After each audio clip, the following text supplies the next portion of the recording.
Welcome, everyone. Thank you for joining today's UCLA Alumni Town Hall, a look into the UCLA Depression Grand Challenge, hosted by UCLA Alumni Board of Directors, Devon Dickau. My name is Joseph Blancas, and I serve as an Associate Director at the UCLA Alumni Association.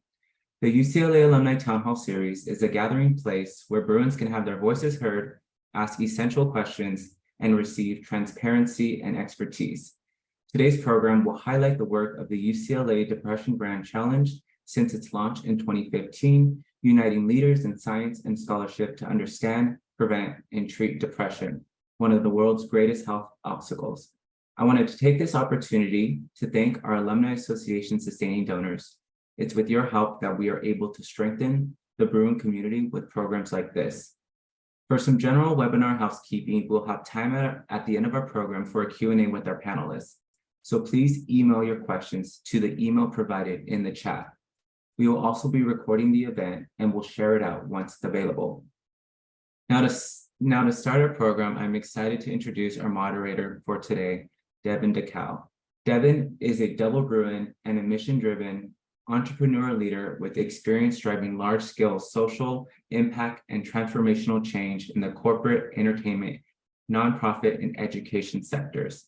Currently, he is the Diversity, Equity, and Inclusion Offerings Leader for Deloitte Consulting, where he advises Fortune 500 organizations on DEI, social justice, and environmental, social, and governance issues. Devon is a sought-after strategist, advisor, speaker, and facilitator in areas of corporate purpose, sustainability, DEI, and workforce strategy, primarily focused on media and technology clients. Devon, thank you for being here with us and for moderating today's conversation. I would also like to welcome and introduce our panelists. First, we have Executive Director of the UCLA Depression Grand Challenge, Michelle Popowitz. She began working at UCLA in 2001 in the School of Dentistry Administration. She was recruited to work for the Vice Chancellor for Research and Creative Activities in 2011. In April 2012, she and a colleague started a pilot program to catalyze team research on campus that blossomed into the campus-wide UCLA Grand Challenge Initiative, which now consists of 2 Grand Challenges. Hi, Michelle, thank you for being here. Next is Director of the UCLA Depression Grand Challenge, Dr. Nelson Freimer, who is the Maggie G. Gilbert Endowed Chair and Distinguished Professor of Psychiatry and Human Genetics at UCLA. He's the founding director of the UCLA Center for Neurobehavioral Genetics and of the UCLA Neuroscience Genomics Core. Within the Depression Grand Challenge, he is the principal investigator of the UCLA Apple Digital Mental Health Study. Dr. Freimer, thank you for being here as well. We're excited to have you. And our final panelist is co-director of the UCLA Depression Grand Challenge, Dr. Michelle G. Krask. She is a professor of psychology and psychiatry and behavioral science, Kevin Love Fund Centennial Chair, Director of the Anxiety and Depression Research Center, and Associate Director of the Staglin Family Music Center for Behavioral and Brain Health at UCLA. As part of the Depression Grand Challenge, she developed the STAND program for screening, tracking, and treating anxiety and depression. Everyone, thank you all so much for being here with us tonight. We're excited to have you. Devon, I'll turn it over to you to start our program. Thanks, Joseph, and thanks to all the Bruins joining from wherever you are around the world. I'm proud to serve on the Alumni Association Board of Directors and honored to be part of this conversation on what many call the world's greatest health problem and during Mental Health Awareness Month. As a social justice practitioner in the corporate world, I think a lot about bias and systemic oppression and how those can lead to disproportionate impacts on marginalized communities. And with that in mind, it should be of no surprise that major depression goes undiagnosed and untreated at disproportionately greater rates in certain marginalized and/or minoritized communities. And then mental health impacts our ability to pursue education and jobs and feed our families and so much more. So I guess what I'm trying to say is to our 3 panelists, thank you for the work that you do on such an important topic. So now, Nelson, to get us started, to set our foundation for the alumni tuning in, can you please provide an overview of what the Depression Grand Challenge is, speaking to its mission, vision, and purpose? Okay, thank you, Devon. And thanks everyone for being here and talking with us about this initiative, which is really important to us. And we hope that we can convey to you why we feel it's really important for UCLA and for the world. So, Devon, you've already mentioned that this is the health problem of the 21st century. And UCLA recognized this, and it's, we think, a credit to the leadership of UCLA that the chancellor in 2015 launched the Depression Grand Challenge based on the idea that UCLA, as a major research university, could do something unique and special to really reach a goal of essentially trying to rid the world of the burden that depression places on health and well-being. So we have a very specific and very ambitious goal, which is that we would like to play a leadership role in decreasing that burden in half by the year 2050. That's the overarching mission of the Depression Grand Challenge. And our vision is to do that through a combination of research into the causes of depression, the mechanisms of depression, treatments of depression, and action, which is providing treatments to those who need them and can't get them, and figuring out the best ways of making what we know about how to treat depression better so that we can make it available to everyone. Those are our overarching goals, and we'll talk today about our progress really in trying to achieve these goals. Thank you. And I'm sure when this journey started, you didn't predict the pandemic, but since the COVID-19 pandemic, we've seen a lot of information, and I would argue misinformation about anxiety and depression. So in that context, why is this a grand challenge? Yeah, so that's a really great question, Devon. So it was a grand challenge before the pandemic. Before the pandemic, it was already the case that depression was the leading cause of disability in the US and throughout the world, affecting at least 1 in 5 of us over our lifetime. It was the leading risk factor for suicide, which takes 1 life worldwide every 30 seconds. And it was already one of the most costly aspects of our health system, with a cost of over $200 billion annually to the US.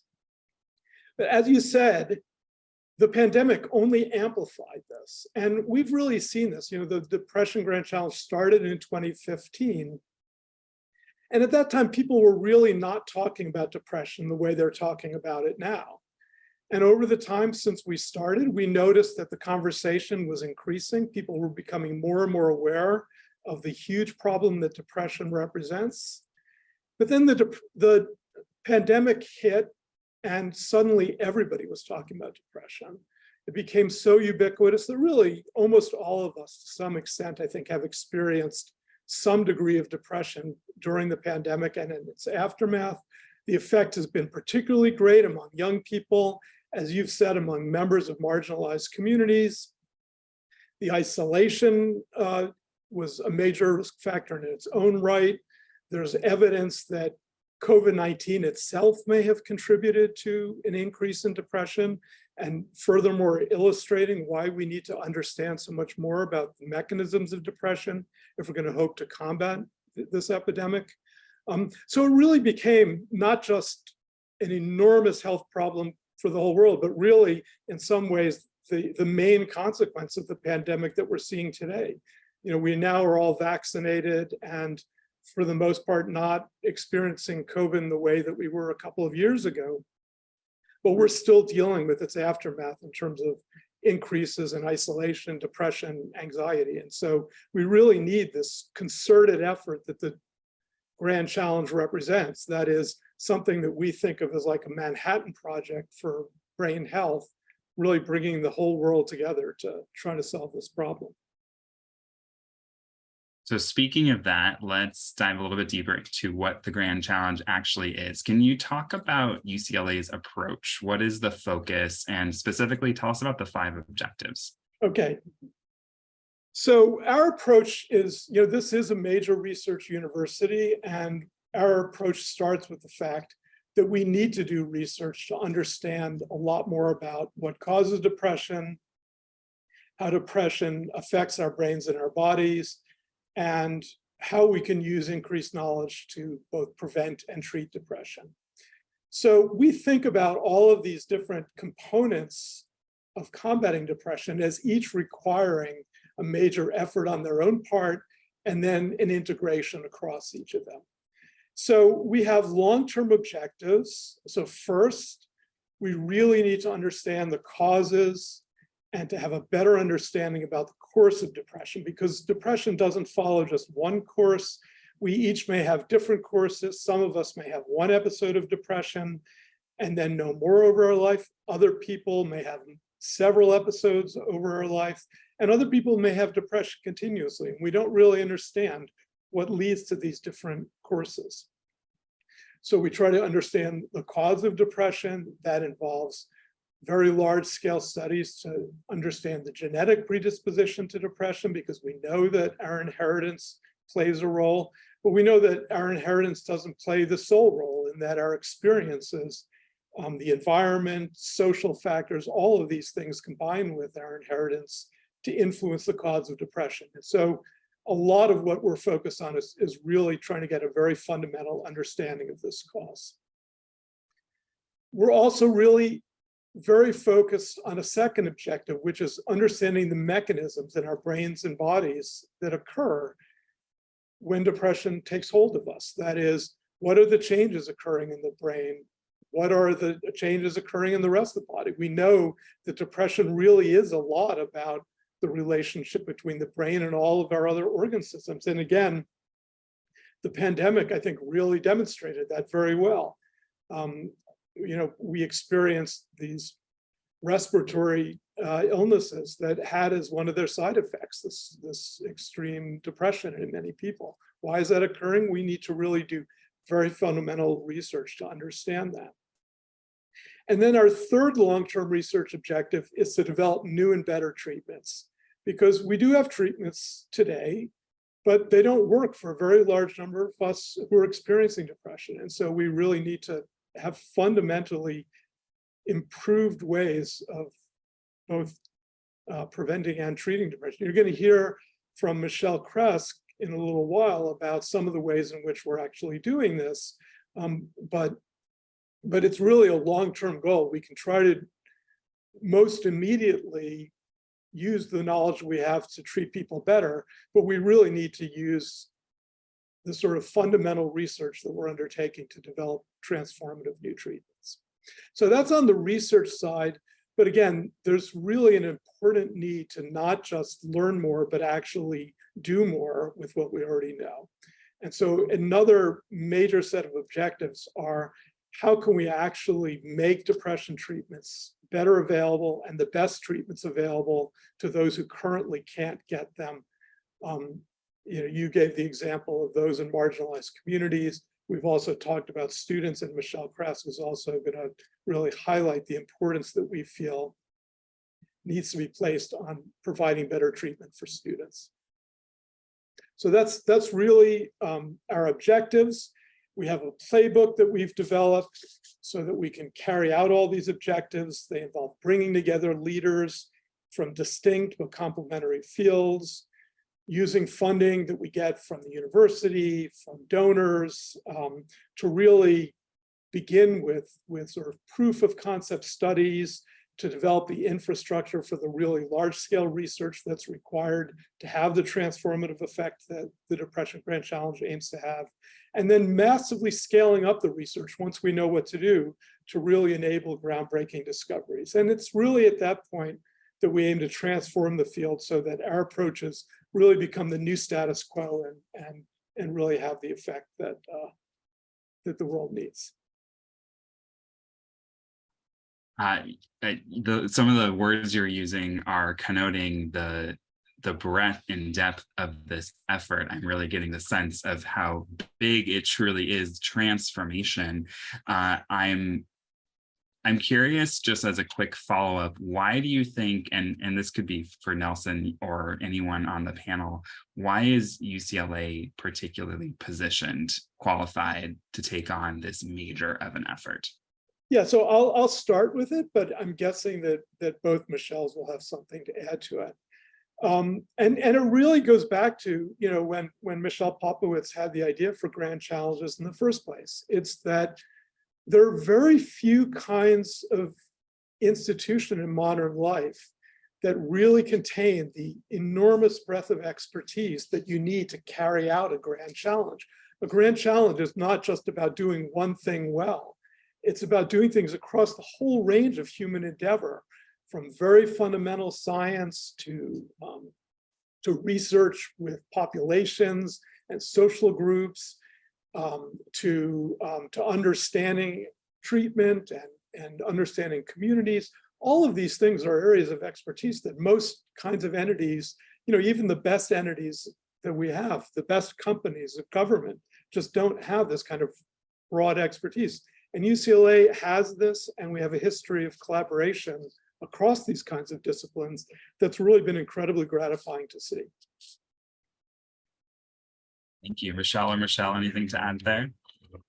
Yeah, I would just add to that, just to reiterate that, you know, there are various places around the country and around the world that are studying the topic of depression, but everybody everywhere is taking a fairly siloed approach, looking at depression from a particular point of view or a particular angle, which is valid in and of itself.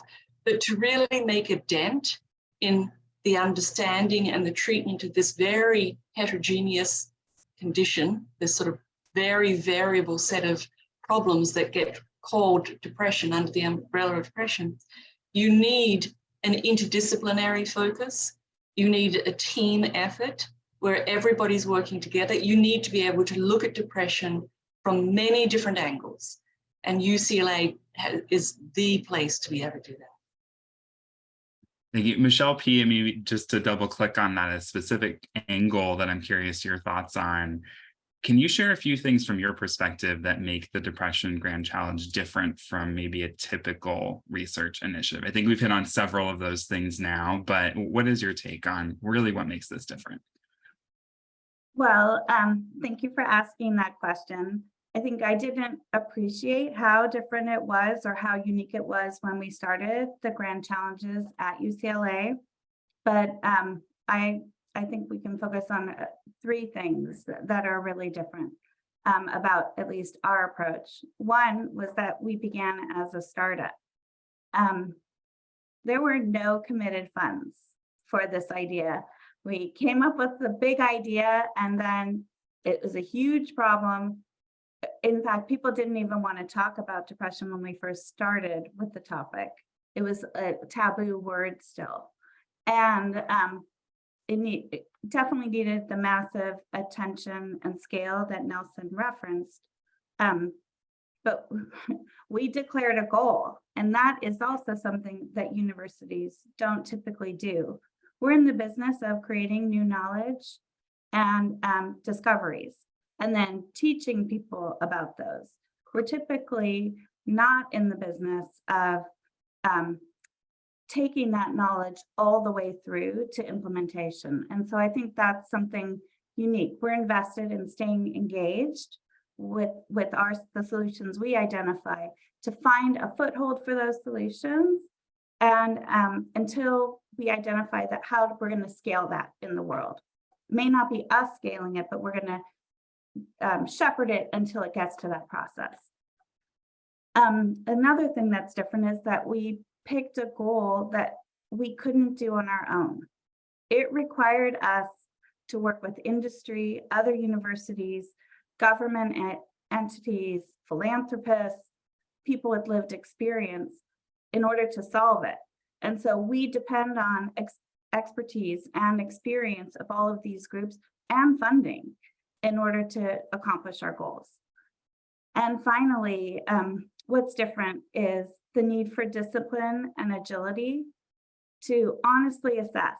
We have a lot of opportunities come to our attention, but we have to decide make a strategic decision how we're going to invest our time and resources to make sure that a particular project or approach is going to get us to where we're trying to go, and further, that we're the right people to do it. And of course, what's essential as part of that is us being willing to course correct and pivot. And that's been a critical success factor for us to date. So that's what I'd say is different. Thanks, Michelle. I was jotting down a few notes because what's really resonating with what you're sharing is, if we think about the theory of change for solving this massive problem, collective impact, measurable goals, constant iteration based on learning, my social justice brain is lighting up all over the place because you all have tackled this in such a holistic and systemic way. It's really inspiring. As I think about UCLA's particular role in being this convener, I recall seeing some information coming out of UCLA related to gold standard treatments for depression and anxiety and the STAND program. Michelle C., could you tell us a little bit more about the program and your interest in college-age students particularly?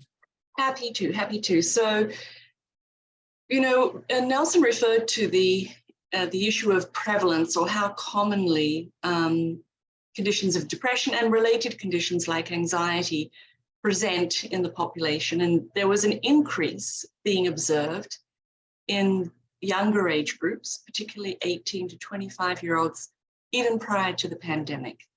From 2005 onwards, there's been this worldwide increase, which is interesting.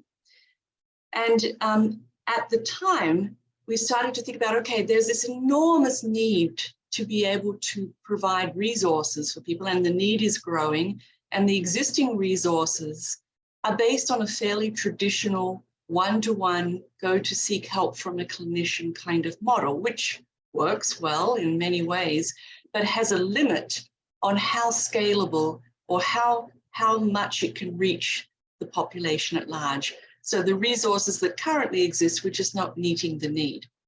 So back in around 2017, with the support of the Chancellor, we decided we needed to test a model of providing gold standard care for this 18 to 25-year-old age range, which happens to be primarily the college student age range. And we began at UCLA, because even on the UCLA campus, which already has fantastic resources, there was still a need. There were long waiting lists at the counseling center, for example, at that time. So keeping in mind that we wanted to create something that was scalable, could reach a lot of people, but also maintain the highest standard of care, that we weren't dropping standards by making it reach a wide population. So we developed what is called the STAND system of care for screening and treating anxiety and depression. And very briefly, it involves an online adaptive testing tool where students can go on their phone or laptop and do a quick screen to measure their current levels of anxiety or depression or suicidality.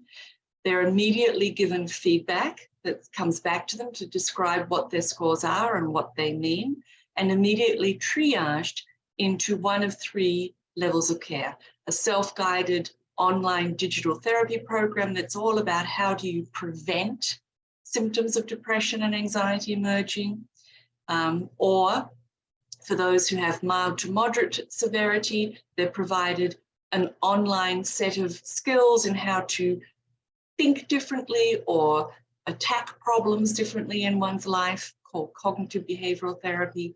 That's provided with support by coaches, which happen to be other students in the same population who are trained to be coaches, or for those who are severely depressed, routing to see a clinician. So the clinicians, the individuals who are the highly trained experts, are reserved for the students with the highest acuity of need.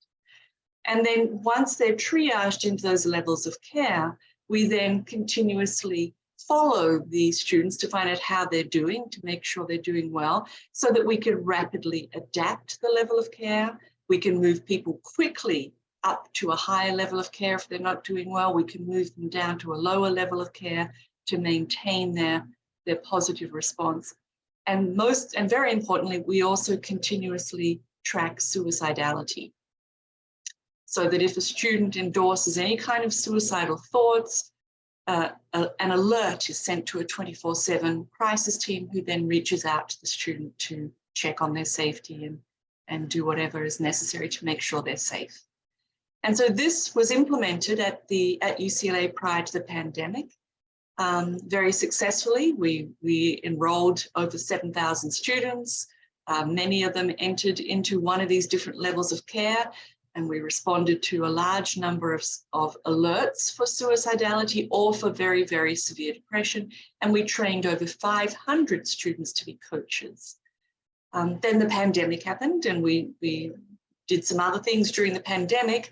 One of them being we then switched focus, not to ignore UCLA students, but to also recognize that community college students around Los Angeles, and in fact around the state of California, have even higher rates of depression and anxiety than is typical at a 4-year university, and very limited mental health resources.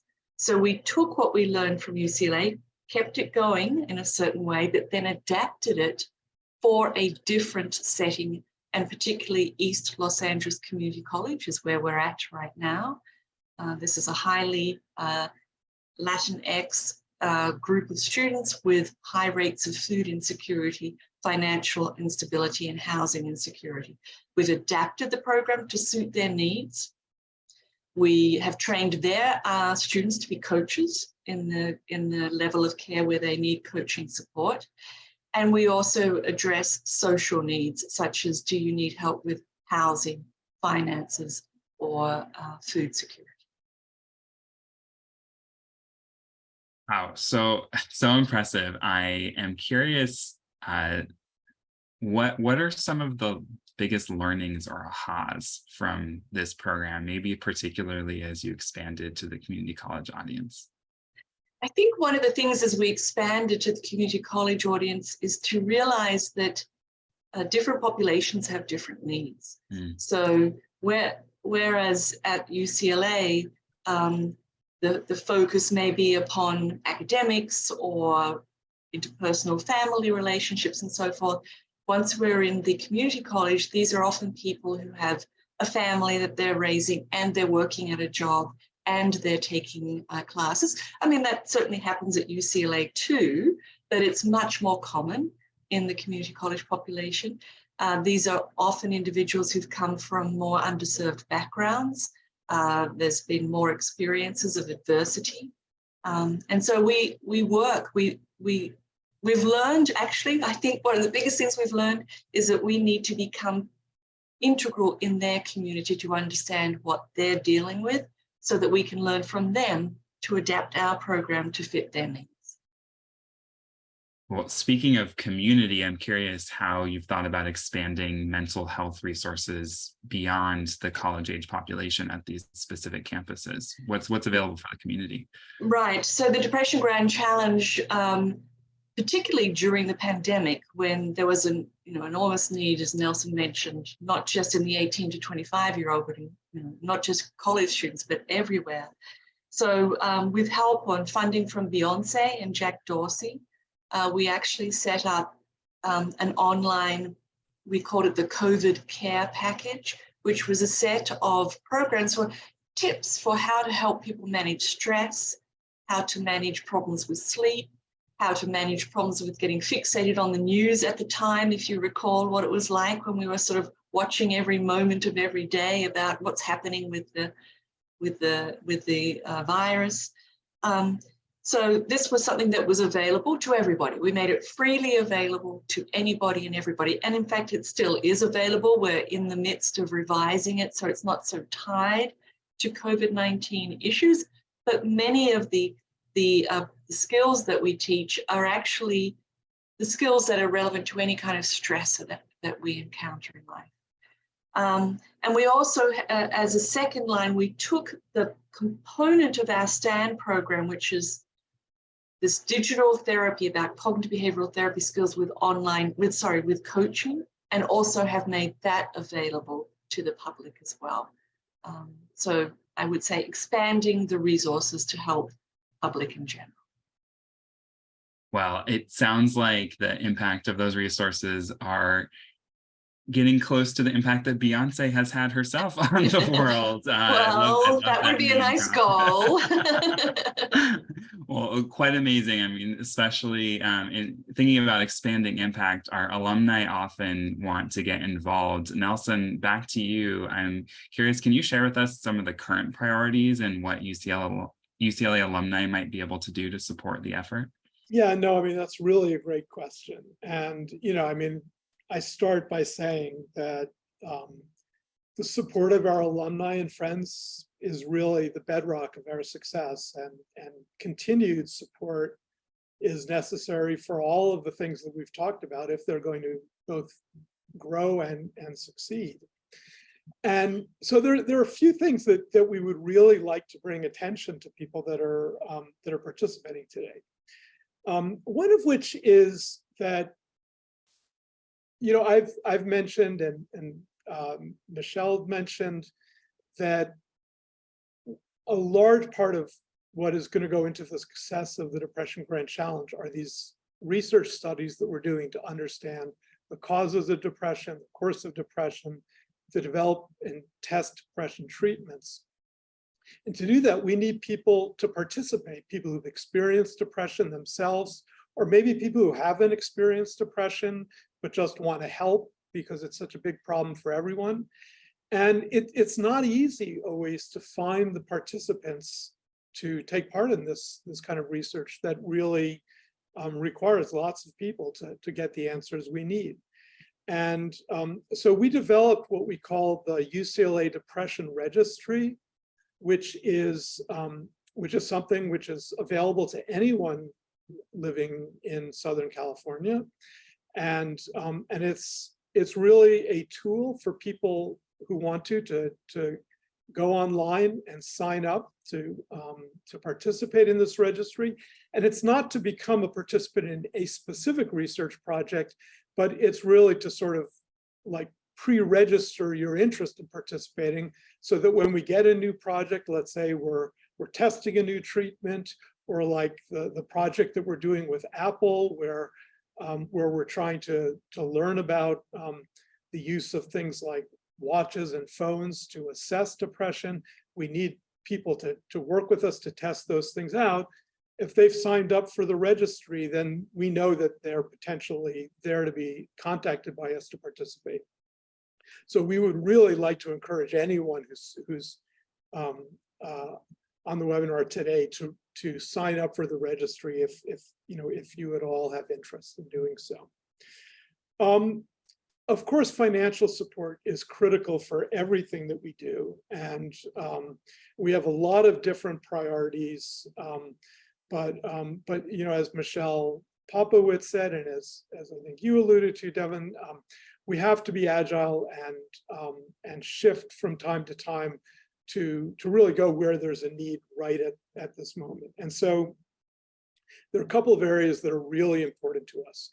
One is that in order to make the really transformative discoveries about what are the mechanisms of depression in our brain and bodies, we feel like we really need to recruit to UCLA somebody who is a world leader in research in this area to help galvanize our already incredible faculty and students and staff to develop the breakthroughs in this area. So we're getting ready to launch a fundraising campaign that's going to allow us to bring to UCLA, again, somebody who's really like a world-renowned person, specifically focused on the fundamental research into depression mechanisms.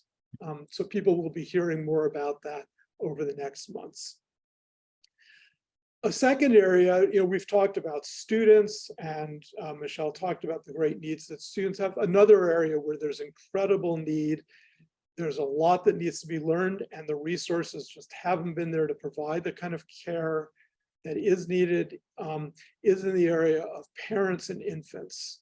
The period before giving birth and after giving birth is one, as many people know, both incredible stress, incredible sleeplessness, and for many people, very strong depression, which can be something which people are really surprised by. Why am I feeling so depressed when this incredibly happy event is occurring? But it's really a huge part of the burden of depression on health is in people who are experiencing having given birth, all the parents involved, not just those who have given birth.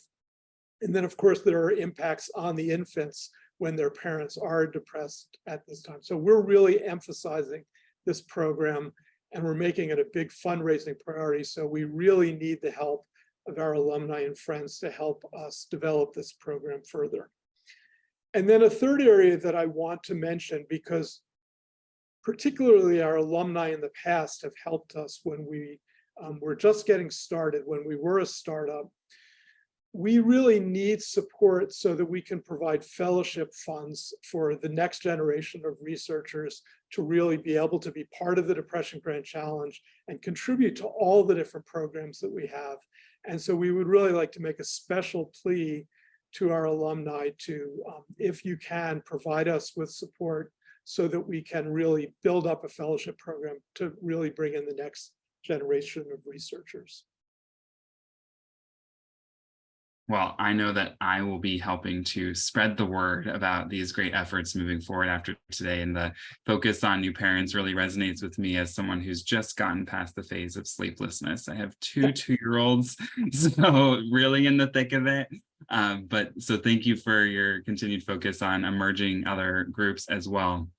But speaking of alumni support, Michelle P., I'm curious, what has been your experience with alumni support to date? Well, as Nelson shared, alumni have played instrumental roles since our evolution. I'm an alum and I helped start the program.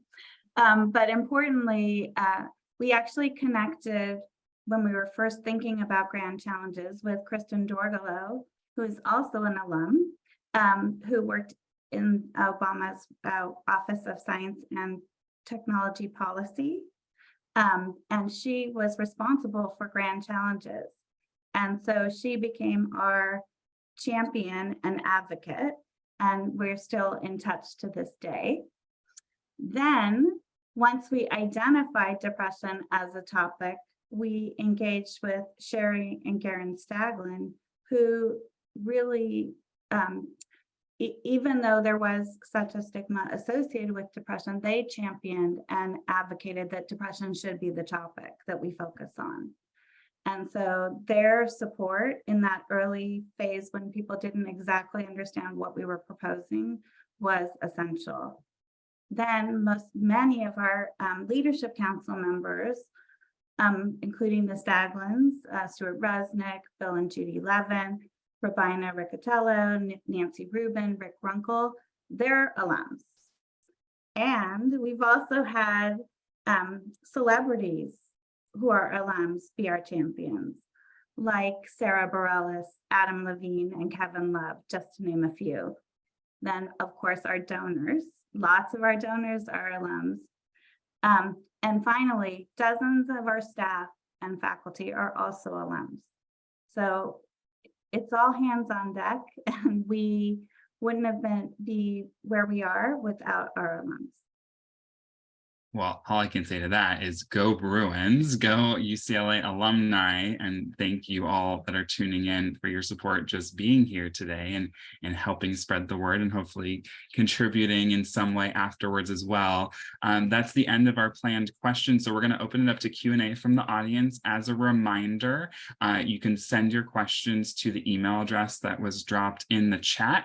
I have a few that are starting to come through that I'll pose to the panel, but I'll keep a lookout for further ones as well. I have also in the chat, there's the Stand for All link for those interested and the link for the registry if you would be interested in signing up. Yes, thank you for calling that out. For those who might not be able to see the chat right now, please head to those links or follow along if you can. Okay, so first question from the audience for our panel. In terms of your own journeys, what led you to do this work? And anyone that would like to start can chime in. I can start. I grew up in a family where my brother, Ian, had suffered very, very severe mental health problems.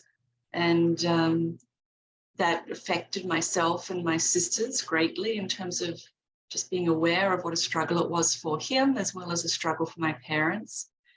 And the three of us, the three sisters, all ended up going into mental health careers. My older sister's a clinical psychologist. I'm a clinical psychologist. My younger sister's a speech pathologist, without directly saying to ourselves, we are going to do this, but we were just so, I think, fundamentally sort of affected by, there must be a better way of dealing with this, because at that time there were so few resources available. So that sparked my interest in really trying to study what are the risk factors for depression and anxiety, and how do we provide treatment and help families who either themselves or their family members are dealing with this kind of problem. Thank you for sharing that. Yeah, so I'll go next. For me, the journey to doing this really started when I was a starting doctor, and it really rose from the feeling of helplessness at really seeing the real sort of distress and tragic outcomes of people that I was trying to provide care for.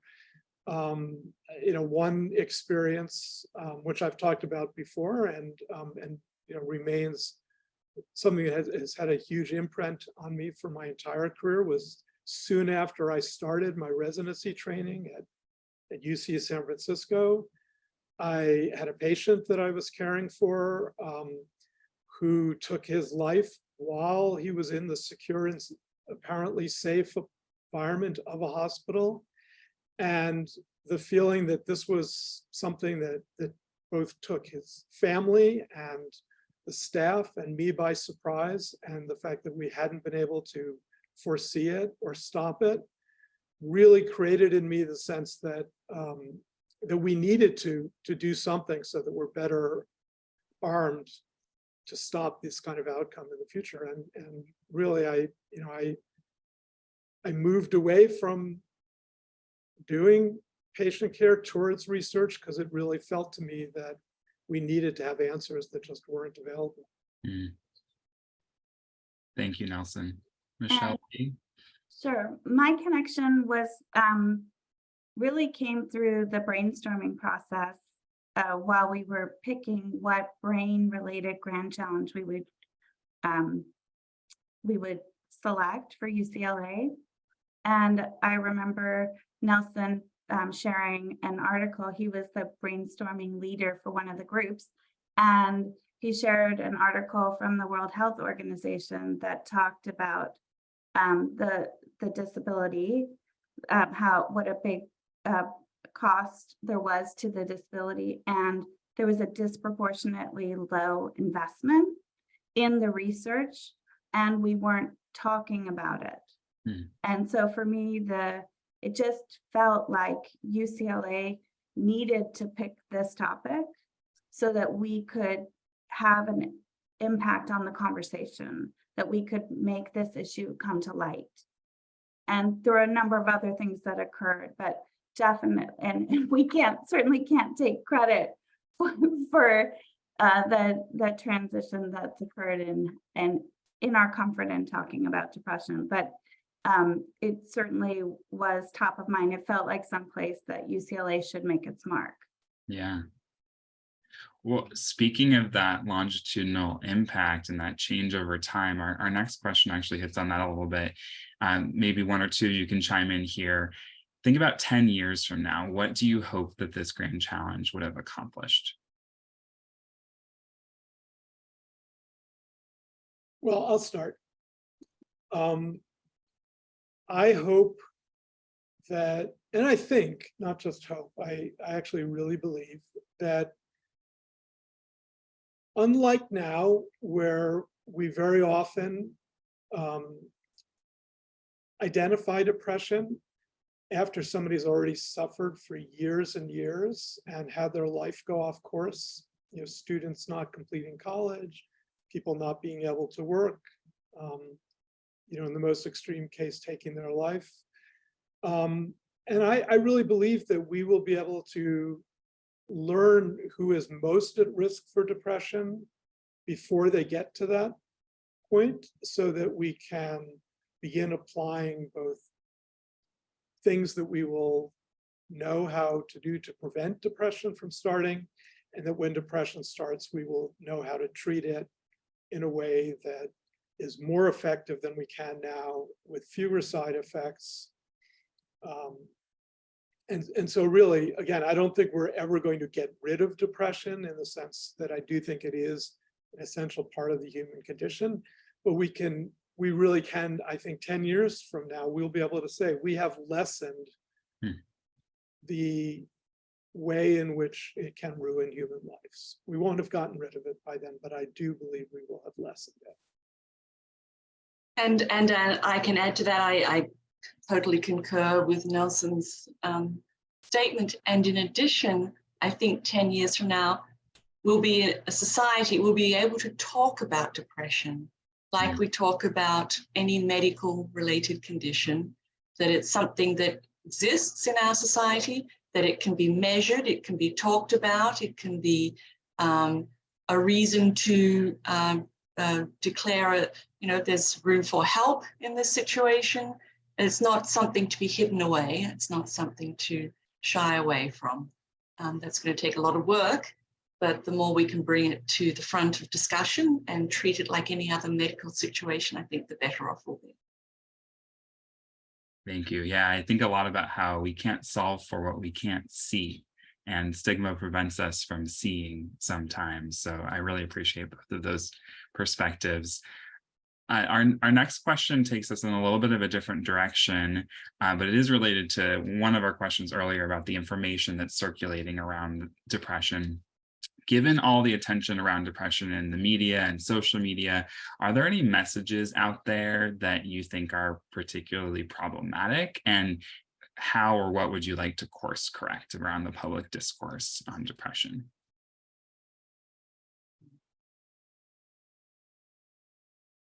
You have, Nelson?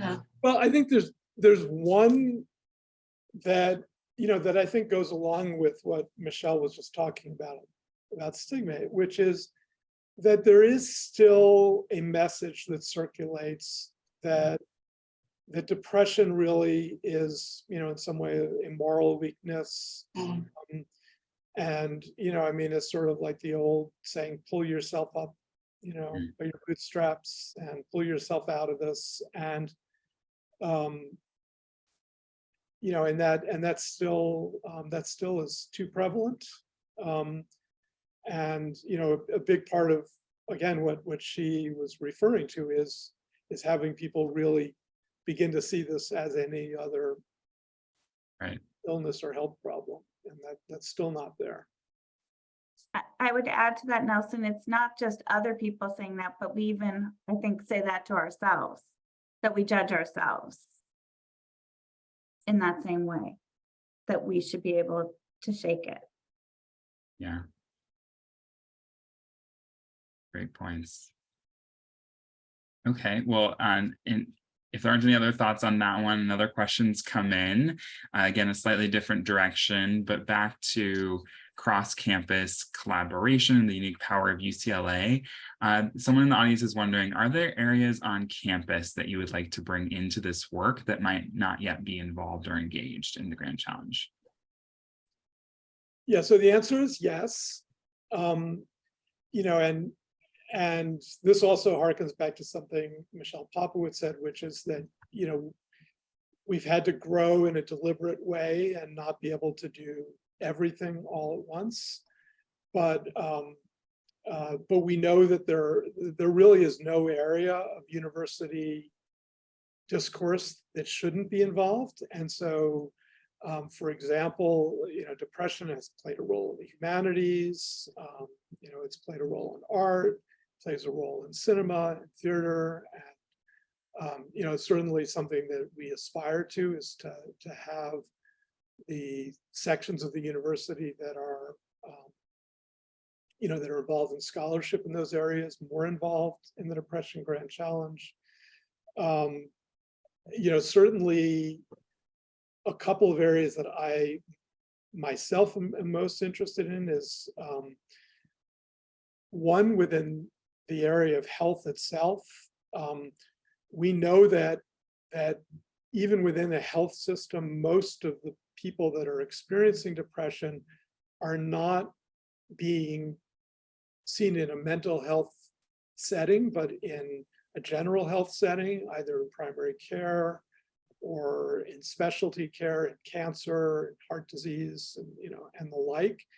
And we do want to bring those areas more into the Depression Grand Challenge. We want to make recognition of depression and research in depression more prevalent in those areas. And then, the last thing that I'll mention, and then, I'm sure both Michelles will have something to add, is the focus on social justice is one that we are increasingly really attentive to. It's not that we've ignored it, but we certainly feel we can do more. And so we really, we know that there's a lot of expertise within the university, about the diversity of the communities that we interact with, and how to message around different social justice aspects of our mission. And certainly that's something that I think we really pay a lot of attention to, how we can increase. And related to that, some of our research mission in the various studies is to look at the role of discrimination, for example, as a factor that can contribute, as an experience, can contribute to the vulnerability to depression and anxiety, and what can be done in that regard. So if we can make it more apparent, the role it plays, then that might spark even greater intent to try to do things to rid discrimination. I think the involvement of the health system is the most natural inclination in some ways to the Depression Grand Challenge, but we've always talked about how important it is to include North Campus as much as we can in the Depression Grand Challenge. And there has been some involvement, but we could probably do more. I think we've always wanted to do more in that regard. Michelle, if he has anything else to say on that, sure. I think you've both addressed it. Yeah. Well, we're on to our very last question then. We'll have a few minutes for this before we close out. So one more question from the audience. I work in an area that does not have the resources that UCLA has. Where do I start if I want to do this work? I think that depends a little bit on the is this about identification and treatment, do you think, or starting a research? I'm not entirely sure of the context here. I'm not let's interpret it as resources, maybe. Yeah. I think, for those who are in, for example, our STAND system of care is something that we have set up, but that we're very keen for other people to look at and learn from, and how can they adapt what we have learned into their own environment. Just like we've adapted to a different setting, how could others take what we've done and adapt it to their setting? So we're very, we would certainly encourage people to reach out to us so that we can educate them about the system that we've set up, what the different components of this method of screening and then treating and tracking how people respond, that might be useful for their particular setting, and it's less costly than the one-on-one, therapy process for everybody. Makes a lot of sense. Any last thoughts from others before we close out? Well, I would just say, again, I mean, we don't have unlimited bandwidth, but people do reach out to us. We do try to answer, and, if there's something we can do to give thoughts beyond what we can do in this setting of the webinar, we're happy to try to do that. So we encourage people to reach out to us. Thank you. Well, thank you so much all for your insights today. And I'm going to hand it back to Joseph to close this out. Yes, thank you, Devon. And I just want to echo what he said. Thank you to Michelle and Dr. Freimer and Dr. Krass for being here today, and our deepest gratitude to you all for the amazing work that you're doing and sharing it with our UCLA community. Devon, thank you for leading this insightful discussion.